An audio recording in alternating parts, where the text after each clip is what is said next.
নমস্কাৰ বন্ধুসকল, আপুনি বাৰু কিমান আত্মবিশ্বাসী? প্ৰকৃত অৰ্থত আপুনি আত্মবিশ্বাসী হয়নে?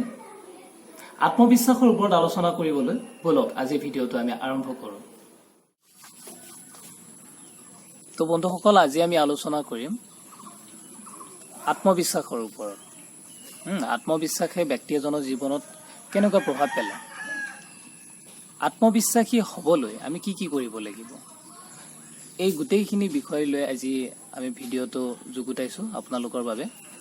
আত্মবিশ্বাসী হ'বৰ বাবে আমি কেইটামান ষ্টেপ বা কেইটামান কথা মনত ৰাখিব লাগিব। প্ৰথম কথাটো হ'ল, আমি সকলোৱে কৈ থাকোঁ আমি আত্মবিশ্বাসী হয়, ছেল্ফ কনফিডেন্স বহুত বেছি আছে, নিজৰ ওপৰত ভৰসা আছে। কিন্তু প্ৰকৃত অৰ্থত আমি আত্মবিশ্বাসী হয় নে নহয়? কাৰণ সফলতাৰ প্ৰথম ষ্টেপটোৱে হৈছে আত্মবিশ্বাস। যদিহে আপোনাৰ আত্মবিশ্বাস নাথাকে, প্ৰকৃত অৰ্থত আপুনি আত্মবিশ্বাসী নহয়, দেন আপুনি সফল হ'ব নোৱাৰিব। সফলতাৰ ক্ষেত্ৰত আপোনাৰ কিছুমান বাধা আহি যাব। গতিকে আজি আত্মবিশ্বাসী হ'বৰ বাবে আমি কি কি বস্তু বাদ দিব লাগিব বা কোনবিলাক বিষয়ত আমি গুৰুত্ব প্ৰদান কৰিব লাগিব তাৰ বিষয়ে আলোচনা কৰিম। আত্মবিশ্বাসী হ'বলৈ হ'লে প্ৰথম যিটো আপোনাৰ মনত ৰাখিবলগীয়া কথা আছে সেইটো হৈছে সমালোচনা। সমালোচনাৰ পৰা আমি কেতিয়াও দূৰত যাব নোৱাৰোঁ। সমালোচনা বুলি কওঁতে আমি কি বুজোঁ? সমালোচনা শব্দটোতে এই সমালোচনাৰ অৰ্থটো লুকাই আছে। সমালোচনা মানে হৈছে সমান আলোচনা বা সম আলোচনা। ভাল বেয়া দুয়োটা আলোচনাকে আমি সমালোচনা বুলি কওঁ। কিন্তু জেনেৰেলি এনেকুৱা হয়, সমালোচনা বুলি ক'লে আমাৰ বেয়াটোহে আমাৰ মাইণ্ডলৈকে আহে। সমালোচনা কৰা বুলি ক'লে যে আমাৰ কি কি দোষ আছে, এই বস্তুবিলাক আলোচনা কৰাৰ কথাটোকে আমি সমালোচনা বুলি আমাৰ মাইণ্ডলৈকে আহে। একচুৱেলি সমালোচনা বুলি কওঁতে দুয়োটা আলোচনা হ'ব লাগে, সমান আলোচনা হ'ব লাগে। আপুনিও যেতিয়া কাৰোবাক সমালোচনা কৰিব বিচাৰে বা সমালোচনা কৰিব খুজিব, তেতিয়া আপুনি দুয়োটা বিষয় সমালোচনা কৰিব। সমালোচনা কেতিয়াও বেয়া নহয়, সমালোচনা এটা ভাল বিষয়। গতিকে সেই সমালোচনাবিলাকক আপুনি কেনেকৈ লৈছে? আপুনি সমালোচনাক ভয় কৰে নেকি? কোনোবাই আপোনাক যেতিয়া বেয়াকৈ ক'ব বা আপোনাৰ বেয়া দিশ এটা আঙুলিয়াই দিব, আপুনি সেই বস্তুটোক ভয় কৰে নেকি বা বেয়া পায় নেকি? যদি আপুনি ভয় কৰে বা বেয়া পায়, তেতিয়াহ'লে আপুনি কেতিয়াও আত্মবিশ্বাসী হ'ব নোৱাৰিব।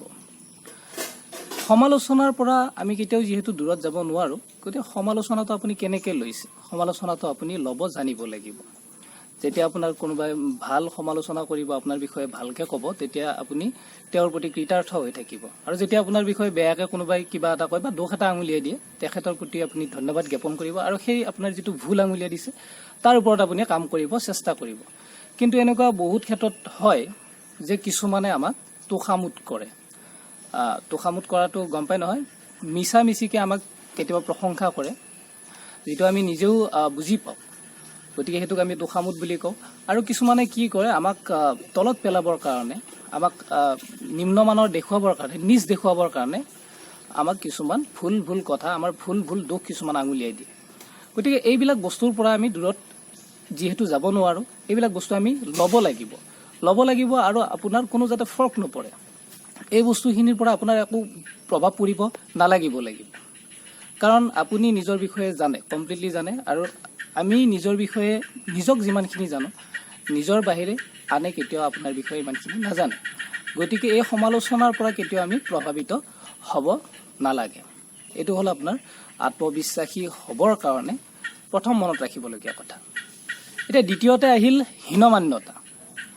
হীনমান্যতা আমাৰ সকলোৰে ভিতৰত থাকে। জেনেৰেলি প্ৰায়খিনি মানুহৰ মাজত এটা হীনমান্যতাৰ ভাৱ থাকে।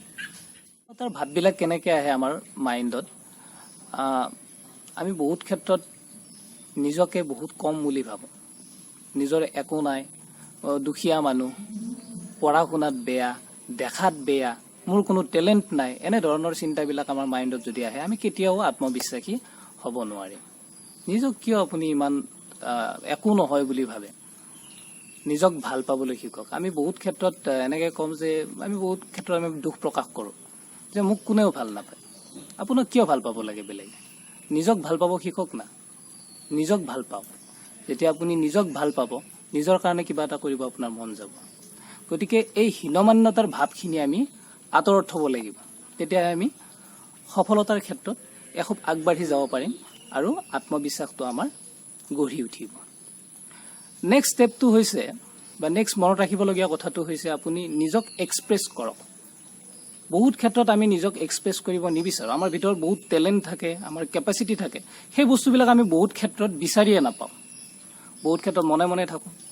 বহুত ক্ষেত্ৰত ভাবোঁ যে মানুহে কি ক'ব, মানুহে কিবা বেয়া বুলি কয় নেকি, এনেধৰণৰ কথাবিলাক আমাৰ মাইণ্ডত আহে।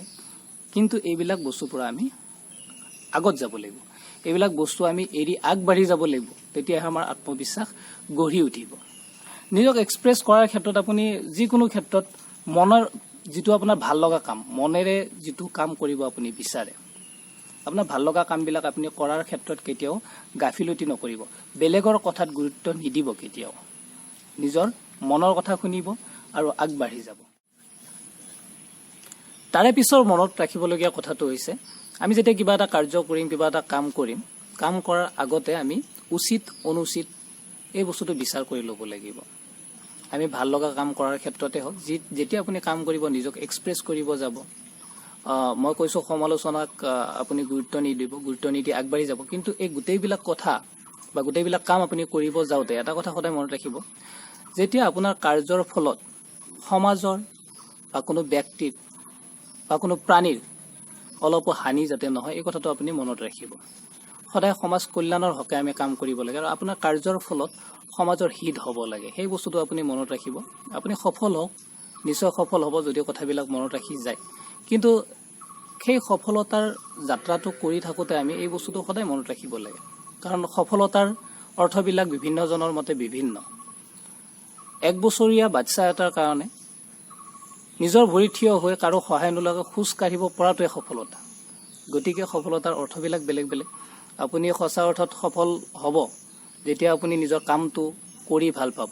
যি কাম কৰি আছে আপুনি দিলেৰে কামটো কৰিব পাৰিব। গতিকে উচিত অনুচিত এই বস্তুটো আপুনি বিচাৰ কৰি ল'ব আৰু বিচাৰ কৰি কামত আগবাঢ়ি যাব। তাৰ পিছৰ মনত ৰাখিবলগীয়া কথাটো হৈছে আমি বহুত ক্ষেত্ৰত ভাবোঁ যে মোৰ দ্বাৰা নহ'ব, এই কামটো মই কৰিব নোৱাৰোঁ, এইটো ইম্পচিবল, এইটো অসম্ভৱ। আৰু আমি সকলোৱে জানো যে ইম্পচিবল শব্দটোৰ ভিতৰতে আই এম পচিবল এই শব্দটো লুকাই আছে।